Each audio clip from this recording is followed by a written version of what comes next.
Assalamualaikum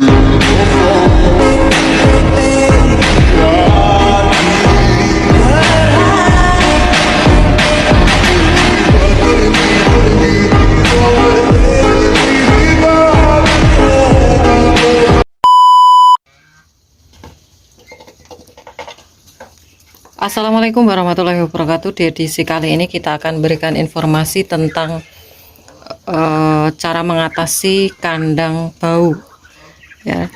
Dan untuk teman-teman yang kemarin bertanya untuk kandang biar tidak bau itu bagaimana cara mengatasinya dan penyebabnya apa. Nah, di sini kita akan bahas, dan sekali lagi ini untuk kandang breeding entok Rambon calon indukan. Untuk luasnya juga tidak terlalu luas ya, bisa dikatakan sempit untuk kandangnya, tapi bisa membuat entok itu tumbuh dengan maksimal. Dan kandang bau juga bisa berpengaruh untuk pertumbuhan dari entok teman-teman ya. Jadi amonia itu sangat berbahaya, apalagi untuk breeding, pembesaran, dan juga untuk anakan. Oke, sebelum kita bahas, untuk teman-teman yang mungkin belum subscribe channel Catur Unggas, bisa subscribe dulu, like, dan juga tombol lonceng agar teman-teman tidak ketinggalan info terbaru dari Catur Unggas channel.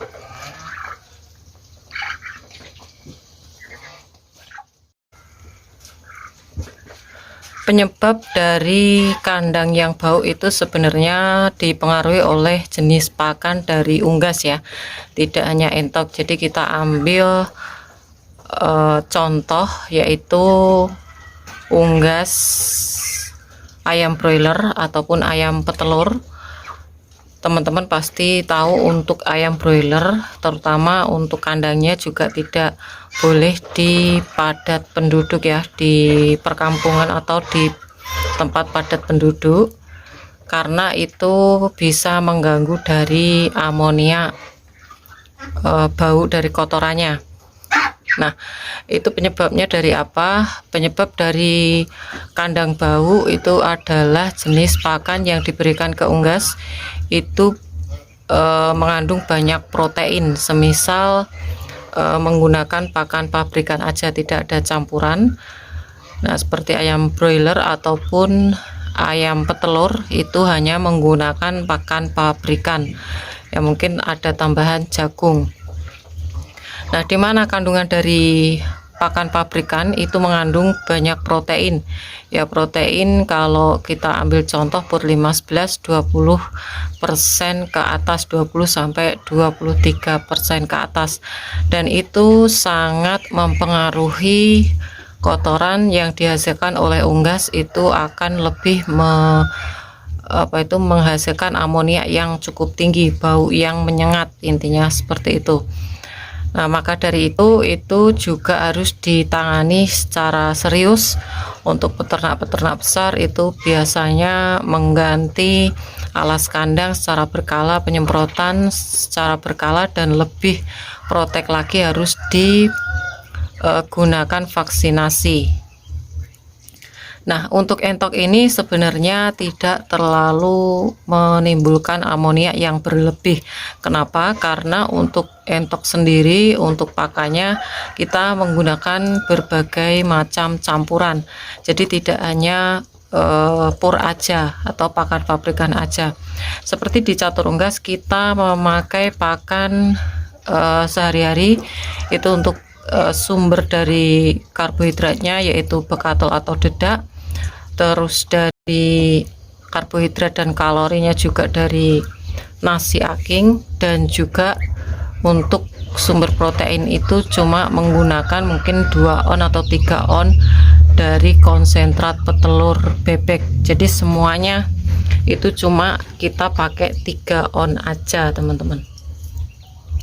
Nah, apakah untuk kandang tidak terlalu bau dan hasilnya memang tidak seperti kandang ayam broiler ya ataupun ayam petelur. Tapi harus diketahui kalau untuk di tempat Catur Unggas ini selalu memberlakukan untuk penyemprotan disinfektan ke kandang secara rutin ya, baik itu di umbaran, di kandang sekat ya, itu harus dilakukan sterilisasi dengan menggunakan disinfektan ya, ataupun bisa ditambah dengan formalin. Nah,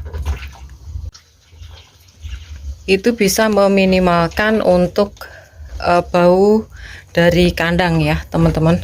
Dan teman-teman bisa lihat di sini juga saya berlakukan untuk penyemprotan ya di berbagai tempat yang dihuni dari entok-entok di kandang catur unggas ya. Selain membunuh bakteri, juga meminimalkan untuk bau amoniaknya ya. Dan selain itu juga untuk tempat kandang, saya harapkan teman-teman memberikan ventilasi yang berlebih. Jangan sampai kurang ventilasi, terutama untuk kandang tertutupnya. Nah, kalau di sini walaupun sempit, ini leluasa untuk keluar masuk udara teman-teman. Terus untuk tempatnya sendiri, untuk tempat air minum usahakan meminimalkan tempatnya itu jangan terlalu becek ya. Teman-teman bisa menambahkan berbagai alas, bisa dikasih bebatuan ataupun dikasih tekstur tanah seperti padas atau kapur ya, itu juga cukup bagus. Terus disinfektan apa yang digunakan di catur unggas? Saya menggunakan Baiklin teman-teman ya. Kalau teman-teman menggunakan khusus untuk kandang banyak sulfur kloridnya, itu seperti disinfektan cap badak, itu cukup mahal harganya, itu juga boleh sekali.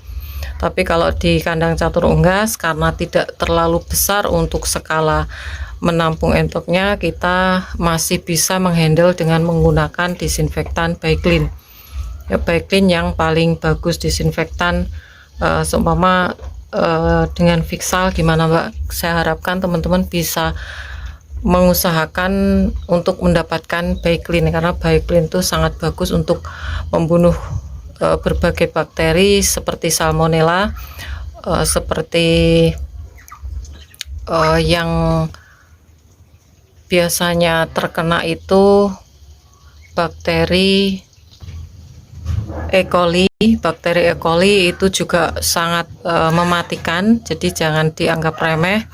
Dan lebih parahnya nanti takutnya sampai ke anakan atau produksi dari indukan, menghasilkan anakan dan bisa berpengaruh. Nah, untuk pakannya sendiri bisa teman-teman selingi dengan menggunakan dedaunan, bisa juga limbah dari pasar. Dan kemarin ada yang memberikan informasi memberikan pakan limbah dari pasar berupa kubis ataupun sawi malah menambah bau kandang, tidak sedap. Caranya untuk teman-teman sendiri bisa memilah-milah ketika sayuran itu udah busuk, jangan diberikan. Sebenarnya yang bikin bau amoniak berlebih itu adalah pakannya yang memang tidak dipilih-pilih, biasanya langsung dikasihkan. Itu lebih steril lagi kalau teman-teman memilah yang bagus dan dicuci lebih bagus lagi. Jadi kalau di kandang catur unggas untuk nasi aking udah saya berikan informasi harus direbus ya, itu sangat baik untuk pemberian ke entok. Jadi itu saja untuk kandang yang bau amoniak yang berlebih. Dan untuk kandang umbaran sendiri itu selama terjangkau sinar matahari itu masih aman. Jadi kalau teman-teman masih ingin entoknya itu sehat, itu minimalkan pohon-pohon yang mungkin menghalangi sinar matahari yang masuk ke kandang. Jadi kemarin yang paling parah adalah sudah terkena mata biru, dan ternyata masih banyak pohon-pohon pisang yang rimbun. Nah, itu juga bisa mempengaruhi di mana kandang pengap, lembab, dan bisa menimbulkan bakteri-bakteri, apalagi kalau tidak disterilisasikan dengan menggunakan disinfektan. Oke, mungkin itu saja informasi kali ini, dan semoga informasi ini bermanfaat untuk teman-teman semua. Jangan lupa subscribe, karena subscribe kalian adalah suatu partisipasi untuk mendukung para pecinta unggas seperti Catur Unggas Channel. Like apabila kalian suka dengan video ini, tombol lonceng untuk notifikasi video terbaru dari Catur Unggas Channel, dan share ke teman-teman yang lain agar informasi dari Catur Unggas Channel tidak hanya sampai di kalian saja. Dan untuk teman-teman yang berminat untuk pembelian entok jumbo, anakan entok jumbo, telur fertil entok jumbo, bisa DM langsung di Instagram Catur Unggas, dan jangan lupa untuk follow Instagram Catur Unggas. Semoga kita semua diberikan kesehatan, keselamatan, panjang umur, kelancaran rezeki, serta perlindungan dari Tuhan Yang Maha Esa. Oke, cukup sekian, terima kasih. Sampai jumpa di video selanjutnya. See you next time.